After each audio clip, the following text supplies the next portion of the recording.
Charles Simpson, the co-founder of Integrity Music and responsible for many around the world that he pastors, shares how we need to rediscover family in the church, which could literally change family in the world.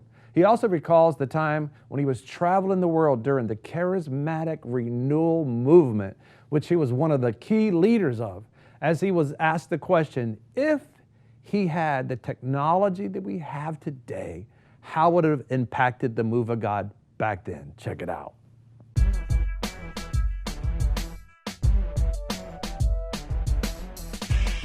Be sure to subscribe and press alert to get new notifications of new success secrets made available on VFNtv.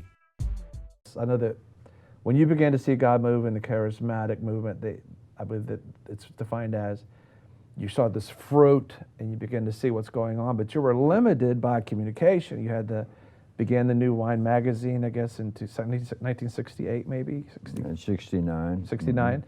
And that was the method of communicating at that time. You had to fly physically to areas and hopefully people would show up. Right. For some reason, the people who weren't doing the right things wouldn't show up. So it was hard to have impact on that, what was going on, globally, because it was a global situation, a national situation.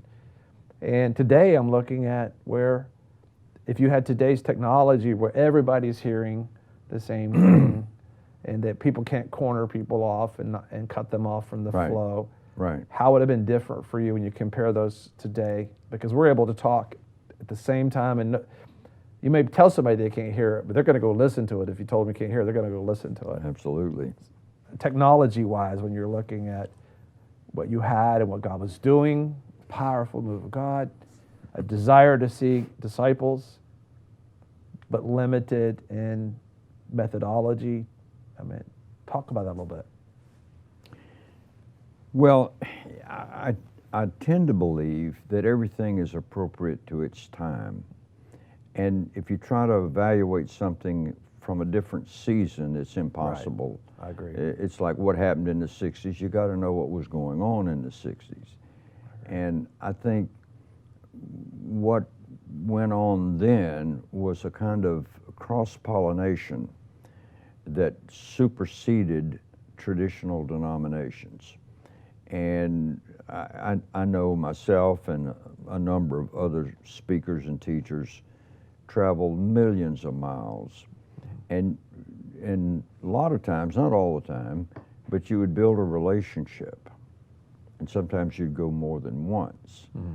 And so your networking is happening in a way that I think is more personal than the internet. Yeah. Now, for sure. The internet, of course, now offers opportunities beyond anything we ever imagined. And, the young people, they seem to be born on the internet, and they know how to access everything. Except a relationship. Yes, that's true. Yeah. Or their relationships or digital connections. True. Which is, I don't think, quite as effective. But what is happening, what will be happening and is happening is different than anything I've ever seen. And we've got some serious issues to face, but I believe God's going to do some serious things. I think that what you're finding now is you can't block out a group of people and say you can't have this. Right. And I think what's happening in Hong Kong right now has a bearing. I think there are other things that are happening because people are hungry for access. Mm-hmm. And they want to be in. Everybody's checking the news, how many times a day. And so a thing can move around the world in seconds, literally. A good thing or a bad thing. Good things and bad things. Right. But I think that what it's going to do, it's going to find people, whether it's pornography finding people, or gambling finding people, or something else finding people. I believe God's going to find people. Yeah. And people arise It's like filings to a magnet. Mm-hmm. They arise to something that they're hungry for. And I think this next move of God is going to be different than anything I've ever seen. We have to take into account that we're dealing with tech now that can control thought. Yeah. And how is that going to affect the culture?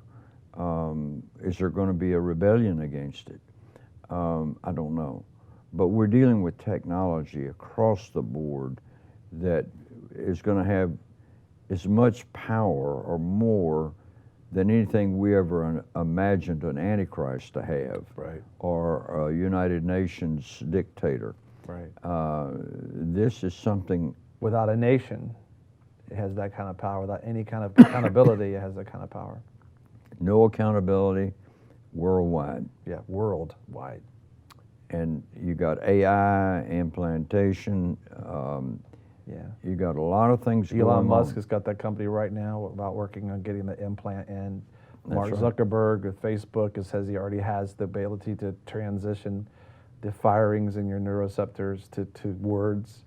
It's like, this is the beast economy. We're like right here in this moment, all right? When you think about it. That's right. And that's not hypothetical. No, it's not. This is not of saying, well, I read the book of Revelation and I have a prophecy. This is right in our face. It's right now.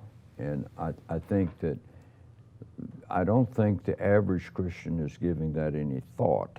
I don't think the average pastor is giving it a lot of thought. And I think to secure individual integrity in the face of this onslaught of conformity, it's going to take intentionality. It's going to take being grounded in God and in His Word, being led by the Spirit. So as ominous as all of that sounds and is, it's going to force a kind of reality to the church and to Christians that we haven't known in the past. Wait, don't go anywhere. Subscribe. Listen, together we can touch the world. That's right. Subscribe below, right? Wait, don't go away. Subscribe. We're going to touch the world. You know, a lot of people want to abide with the Lord, but they just don't have a plan to do it. You can request that plan today at iabide.org. Hey, be sure to check us out at VFNkb.com and also join the VFNkb community at VFNkbcommunity.com. Listen, your success is our success is your success, and our success together is kingdom success.